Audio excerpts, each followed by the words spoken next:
नमस्ते फ्रेंड, आप सभी का एक बार फिर से स्वागत है। फ्रेंड्स, बैंक रिटायरीज के मेडिकल इंश्योरेंस के संबंध में पिछले जुलाई में 19/7 को आईबीए और यूबीओ ने एक एग्रीमेंट किया। उस एग्रीमेंट में क्या क्या लूप होल्स हैं, इस बारे में से हमारे एक्स बैंकर रिटायरी श्री धर्म सिंह फ्रॉम दिल्ली ने इसको पूरा विस्तृत एनालिसिस किया है। मैं आपको शेयर कर रहा हूं। आईबी और ईओबीयू ने 19 जुलाई 23 को बिना किसी सेवानिवृत्त प्रतिनिधि अथवा रिटायरी एसोसिएशन को इसमें शामिल किए एक इल्लीगल एग्रीमेंट किया। आईबी ने प्रपोजल रखा और ईओबीयू ने बिना सोचे समझे इसको एग्री कर लिया। इफ एंड बट के प्रपोजल को मान लिया। लगता है एक बार फिर मेडिकल इंश्योरेंस की प्रीमियम की राशि को कम करने के नाम पर एक नया जाल लेकर आए हैं। रिटायरीज के लिए मेडिक्लेम प्रीमियम कम करना के बहाने मूल कवर की ज्यादा कवरेज 4 लाख रुपए से घटाकर आधा 2 लाख रुपए कर दिए गए। हमसे बहुत सारी मेडिकल सुविधाएं छीन रहे हैं। यह रिटायरीज के लिए बहुत ही नुकसानदायक सिद्ध होगा। 4 लाख ओरिजिनल बेस कवरेज के साथ हम रिटायरीज की बहुत सारी बीमारियां इलाज करवा लेते थे तथा जरूरत पड़ने पर टॉपअप का सहारा लेते थे, परंतु अब 2 लाख के बाद ही टॉपअप आरंभ हो जाएगा। सीधे सीधे आप कहिए कि 2 लाख का नुकसान एक एग्जाम्पल के रूप में आप इस तरह समझ सकते हैं। यदि रिटायरीज को अलग अलग समय और मल्टीपल ट्रीटमेंट्स करवाते हैं तो वर्तमान 4 लाख की पॉलिसी व top up first bill 34,000, total 34,000, second bill 64,000 and total 98,000, third bill 38,000 और 1,36,000, fourth bill 1 lakh and 2,36,000, fifth bill 74,000, total 3,10,000 और sixth bill 1,90,000 and total 5 lakh. सारे मेडिकल बिल पास रुपए 4 लाख मूल पॉलिसी से तथा 1 लाख रुपए टॉपअप से भुगतान होता था। कुल मेडिकल बिलों का भुगतान 5 लाख रुपया। आने वाले 2 लाख की पॉलिसी और टॉपअप में कैसे होगा? First bill 34,000, total 34,000, second bill 64,000 और total 98,000, third bill 38,000 and total 1,36,000, fourth bill 1 lakh और टोटल 2,36,000। यहां पर 2 लाख जो ओरिजिनल पॉलिसी बेस पॉलिसी है उसका 36,000 टॉपअप से भुगतान होगा।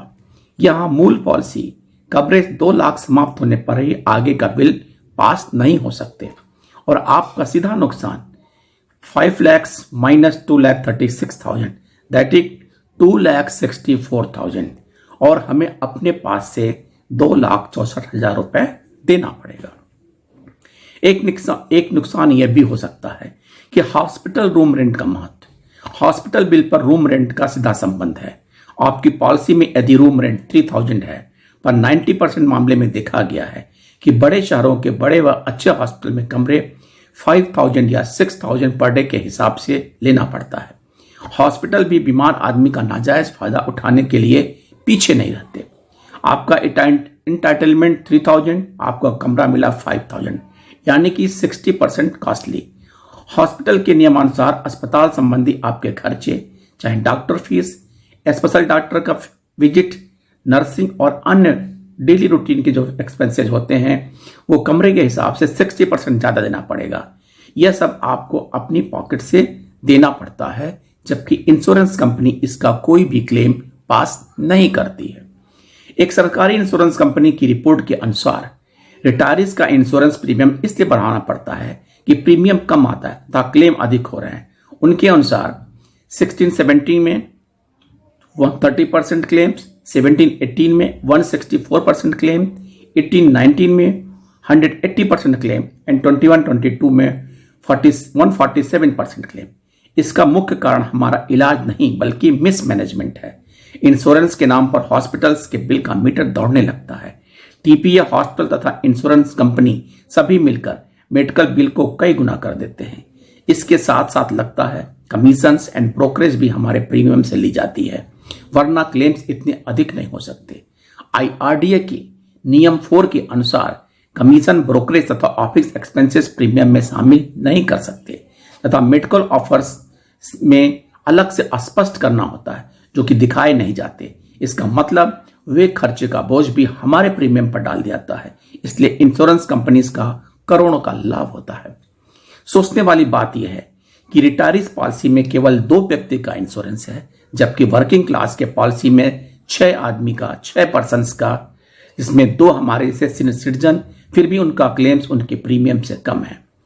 वर्ष 2022 में कार्यरत कर्मचारियों के लिए एक बड़े बैंक में मेडिकल इंश्योरेंस प्रीमियम से साल के अंत में मेडिकल क्लेम घटाने के बाद इंश्योरेंस कंपनी के पास 24.7 लाख प्रॉफिट हुआ, परंतु रिटायरीज के मामले में 147% अधिक क्लेम है। क्यों न बड़ी बहराने की बात, IBA ने अपने दस्तावेज में उल्लेख किया है कि वर्ष 23-24 के लिए चिकित्सा स्वास्थ्य बीमा पॉलिसी प्रीमियम के लिए बैंकों के कर्मचारी कल्याण कोष पे 100 करोड़ रुपए उपलब्ध हैं। वित्त मंत्रालय और खंडेलवाल समिति के निष्कर्षों के अनुसार यह राशि सेवारत कर्मचारियों और सेवानिवृत्त लोगों दोनों की बीमा पॉलिसियों के लिए है। अतः यह बिल्कुल स्पष्ट है कि यह राशि 100 करोड़ रुपए को सेवारत कर्मचारियों और सेवानिवृत्त दोनों के बीच में समान रूप से विभाजित किया जाता है। इसलिए रिटायरीज का हिस्सा 50 करोड़ रुपए के लिए चिकित्सा स्वास्थ्य बीमा पॉलिसी प्रीमियम के लिए भुगतान किया जा सकता है, ताकि कम से कम उनके जीवन के अंतिम कुछ वर्षों में सेवानिवृत्त लोगों पर आर्थिक रूप से बोझ कम किया जा सके और राहत की सांस लिया जा सके। एक RTI के जवाब में बैंक ने माना है कि वेलफेयर फंड का पैसा कार्यरत कर्मचारियों पर 85.5% खर्च किया जाता है, रिटायरीज पर केवल 14.5% खर्च करते हैं, जबकि यह राशि 50-50 होनी चाहिए। रिटायरीज के साथ भेदभावपूर्ण व्यवहार बंद होना चाहिए। हम इस बात की सराहना करते हैं कि IBA इस पॉलिसी पर सेवानिवृत्त लोगों द्वारा भुगतान किए जाने वाले प्रीमियम को कम करना चाहता है, लेकिन इसके द्वारा चुना गया तरीका और नियम और शर्तें सेवानिवृत्त लोगों के लिए आत्मघाती है। यदि ये नया नियम और शर्तें लागू होती हैं तो सभी वरिष्ठ नागरिक सेवानिवृत्त अपनी खराब वित्तीय स्थिति के कारण अस्पताल से इलाज कराए बिना स्वर्ग चले जाएंगे, क्योंकि उनकी पेंशन स्वयं बहुत कम है और पिछले 28 वर्षों से IBA द्वारा पेंशन अपडेशन नहीं की गई है।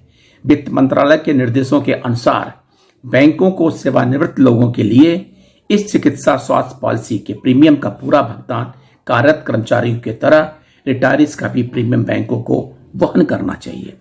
100 बात की एक बात, इस समय जो IBA की मेडिक्लेम पॉलिसी चल रही है उसमें दी गई सभी प्रकार सुविधाएं नई पॉलिसी में सुनिश्चित करनी चाहिए तथा रिटायरीज का प्रीमियम भी बैंकों द्वारा भुगतान हो या रिटायरीज के लिए सुविधाएं कम न करके प्रीमियम को 60% तक कम कर देना चाहिए।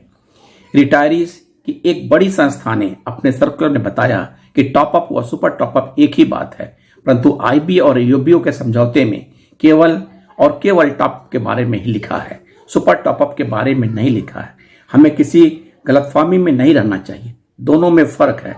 The major difference lies in the fact that super top up plan offers coverage for complete hospitalisation bills above the threshold limit, whereas a top-up policy only covers a single hospitalization claim above the threshold limit. कुछ मोटी मोटी बातों पर हमने चर्चा की है।